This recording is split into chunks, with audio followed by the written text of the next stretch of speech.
Hai, apa kabar? Ya, ketemu di studio barunya Geek Gadget Indo. Belum, tapi ini soon mungkin akan jadi studio barunya Geek Gadget Indo. Jadi mungkin ini sedikit layoutnya agak ya seadanya karena sedang tidak di rumah. Dan pada video kali ini saya akan membahas tentang iPhone XS. Tapi sebenarnya bukan iPhone XS ya, tapi adalah iPhone XS ini smartphone second kedua yang saya beli. Sebelumnya adalah iPhone XR, dan dari kedua video tersebut ternyata cukup banyak juga di antara kalian yang ragu mau beli iPhone second, entah takut ditipu sama penjualnya atau takut dapat iPhone yang dalam kondisinya tuh nggak bagus. Dalam video ini saya mau ceritain nih, apa aja sih yang perlu kalian pertimbangkan sebelum kalian pada akhirnya memutuskan untuk beli iPhone second.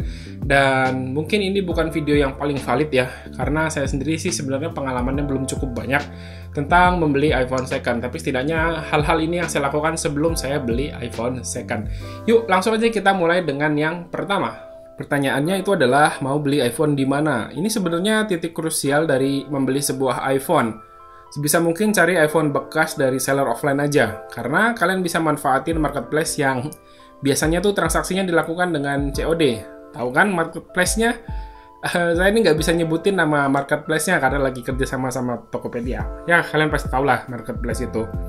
Dan jadi pas saat kalian COD, kalian bisa mastiin nih si iPhone-nya ini kondisinya seperti apa, dan bisa lebih yakin karena bisa nyobain langsung. Atau kalau terpaksa beli online, carilah toko yang bisa menghandle review bintang 1 dan 2 dengan baik. Karena begini nih, biasanya mereka mendapatkan iPhone tuh kan dari luar negeri dalam jumlah yang banyak, dan pasti aja ada tuh barang yang mungkin kondisinya nggak bagus ya. Ya, dari 100% mungkin ada 5%-nya tuh nggak bagus. Dan mungkin iPhone yang nggak bagus ini yang bakal jadi milik kalian. Nah, kalau kalian lihat dari review yang bintangnya 1 dan 2 ini, cuman diabaikan tuh sama si sellernya, sebaiknya kalian cari aja seller yang lain. Carilah seller yang bisa merespon review bintang 1 dan 2 dengan baik. Yang kedua, ini adalah masalah IMEI. Ini sebenarnya sesuatu yang agak tricky. Seperti yang kita ketahui bersama, kalau di Indonesia itu memberlakukan peraturan pemblokiran smartphone ilegal melalui nomor IMEI. Tapi di beberapa kondisi, baik iPhone ataupun Android bekas yang tidak beredar secara resmi di Indonesia yang saya beli, itu bisa mendapatkan sinyal dengan normal, meskipun secara IMEI tidak terdaftar di Kementerian Kominfo. Saya nggak punya banyak akses informasi mengenai ini, apakah benar ini HP-HP udah dibayarkan pajaknya secara resmi, ataukah cuman tipu-tipu belaka. Jika ini sebuah permainan oknum, ada kemungkinan IMEI akan keblokir suatu saat nanti. Jadi saran saya lebih baik mencari iPhone bekas X iBox aja ya, karena ini udah benar-benar terdaftar IMEI-nya, sehingga kita sebagai user memiliki ketenangan saat menggunakan iPhone bekas tersebut. Sedikit tips untuk mengetahui unit kalian berasal dari region atau negara mana, kalian bisa lihat kode iPhone tersebut pada menu setting, dan kurang lebih berikut kode-kode untuk region iPhone. Berikutnya adalah periksa kondisi unit dari si iPhone-nya. Untuk kalian yang memutuskan membeli secara offline, ini bisa lebih aman dan yakin ya, karena bisa memeriksa kondisi iPhone yang akan kalian beli secara langsung. Tapi buat kalian yang membeli iPhone melalui online, ini lakukan pemeriksaan secara langsung saat barangnya datang. Dan kalau bisa dibuatkan videonya juga. Pertama, coba masukin langsung SIM card-nya. Coba tes jaringan seperti internet dan telepon. Apakah sinyalnya normal atau enggak? Terus lakukan pemeriksaan fisik seberapa banyak lecet dan dennya. Untuk yang membeli bekas dari pengguna perseorangan, ini akan lebih mudah untuk menanyakan histori dari penggunaan iPhone tersebut. Tapi kalau beli dari penjual langsung, itu kadang perlu dicurigai jika unit yang kalian beli adalah 100% mulus. Namanya barang second, ya udah selayaknya bakal terdapat lecet-lecet sedikit bekas penggunaan. Selanjutnya, periksa fungsi lain, apakah layarnya responsif atau enggak. Coba aja tuh pencet sana-sini. Lihat juga trutonnya ini aktif atau enggak. Kalau trutonnya aktif, itu biasanya warna layar iPhone akan sedikit menjadi lebih warm. Terus periksa juga fisik lainnya, seperti tombol-tombol bisa berfungsi dengan baik atau enggak. Coba kameranya direkam dan difoto, apakah hasil fotonya tuh wajar atau enggak. Terus dites juga untuk ngecas beberapa menit. Di sini untuk mengetahui apakah pengecasannya ini berjalan normal atau enggak. Apakah ada peningkatan suhu yang signifikan pas dicas? Kalau ada, itu kalian patut waspada lah. Selain itu, untuk unit yang sudah memiliki Face ID, coba langsung didaftarkan wajahnya. Dan coba buka iPhone tersebut menggunakan Face ID.